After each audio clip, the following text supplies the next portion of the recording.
I'm Brian Van from Sport Bike Track Gear, sportbiketrackgear.com, and today we're going to do a quick video review on the flagship motocross boot from Alpinestars. This is the Tech 10. Let's start off with sizing, okay? These are sized in US sizes. We find that for the most part, just order your shoe size, you're going to be good to go, okay? I'd like to qualify that a little bit and say, you know, we all do definitely have different feet, but most of you moto guys, you know, if you're a 10 and A stars, you're a 10, so just feel comfortable pulling the trigger. What I will say is with this Tech 10 is that the fit gives you this more of a captured feeling, okay? If you start to compare it to like their Tech 7, their Tech 3, stuff like that. So if you're coming out of an entry-level boot and stepping up to the big dog, the 10, or even the 8, they feel like they have this little, it's a little more captured, okay? So a little bit snugger, right?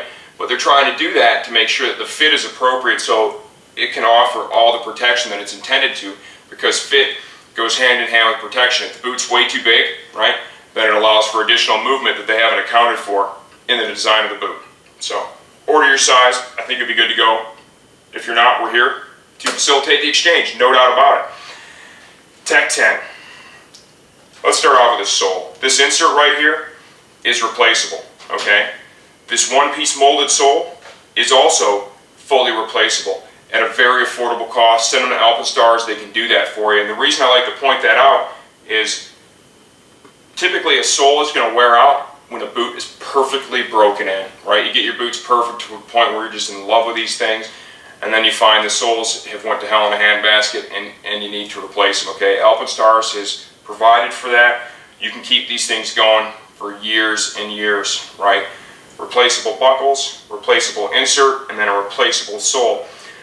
I already told you the sole is a one-piece molded sole, and you'll notice that with most boots, most moto boots, you're going to have a multi-layer sole, and that requires having a metal plate here in the front. Okay, the reason they put the metal plate in the front is so you don't get in between those layers, loosen them up, right, and get the sole kind of delaminated. This one-piece molded sole in the 10, you don't need to do that, so there is no need to have a metal plate up there. This toe box, right, you might look at it and you might think, oh, the one in the Tech 8 is definitely going to be stronger for sure because it has that piece of metal. Don't misunderstand that piece of metal being gone with this toe box being weaker. It's actually a stronger toe box that you find in the other models of boots from Alpinestars, so it's important that you understand that. Lots of flexibility built into this boot here in the toe area for shifting and braking. Okay, they've really kind of focused on that. Ankle stability in this boot is tremendous. We're going to show you the inner booty that goes in there in just a minute. The easiest way to put the 10s on and take them off is to leave the inner booty inside the boot. Okay, from our experience that seems to work the best. The rep recommended the same thing as well. We do some moto riding here, a few of us do, okay? I've done some in the past, it's been a little while. You know, we don't use this the same way we use a road racing boot, so I just want to qualify that. We're looking to offer some of the off-road stuff from Alpinestars now, some of our bigger partners, and we just want to offer as much information as we can on these boots if you choose to purchase them from us. Anodized aluminum buckles, like we said, all serviceable, all replaceable. You've got the strut system here in the back of the boot, in the Achilles area to help prevent Achilles injuries.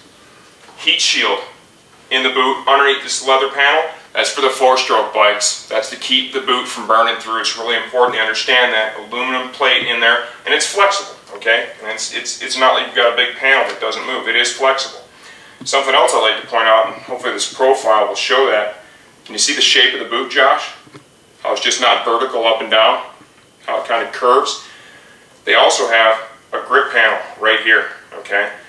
They're designed to help you use as little energy as possible to hang onto the bike. So they've changed the shape of the boot a little bit, added this grip panel so it interacts with the motorcycle and you don't have to use as much energy to hold on. It's just like what we do in road riding, road racing, right? The idea is to keep the weight off your hands, right? And to work as little as possible so you don't burn up all your energy. And the design of this boot is such that it interacts with the bike so you don't have to squeeze as hard to stay on the thing, okay?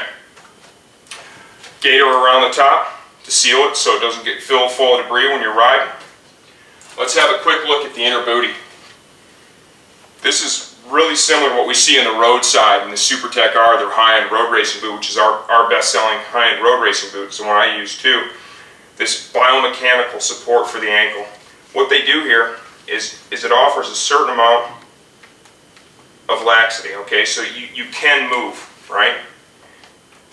If the ankle protection is too rigid, the energy has to go somewhere else, okay? So if the ankle can't move, it's going to get pushed up into the leg, and of course then you've got the knee, okay? You definitely don't want to move the injury from the ankle to the knee. Neither one's good, but what you want is you want the ankle to be able to operate through its normal range of motion. And once you get to the limits of that motion, it doesn't allow you to exceed it. And that's what they've done here with this design. It's the same thing on that SuperTech R, is it allows it, you've got that one area there where it moves freely and easily, and then beyond there, it still can flex a little bit, but you just hit a point where mechanically it can't go any farther, so you can't exceed your natural range of motion, and that helps to prevent the injury. By doing it this way and allowing it to move, it can help keep energy that should not transfer for no reason up into the knee and the upper portion of the leg, and it can help prevent that from happening. So I think at the end of the day, that's a good design, and that really transfers over from what we do on the road racing as well with the SuperTech R. We find the best way to put these boots on and off is to leave the inner boot inside the Tech 10. I'm Brian Van from SportBikeTrackGear.com. This is the Alpinestars Tech 10 motocross boot.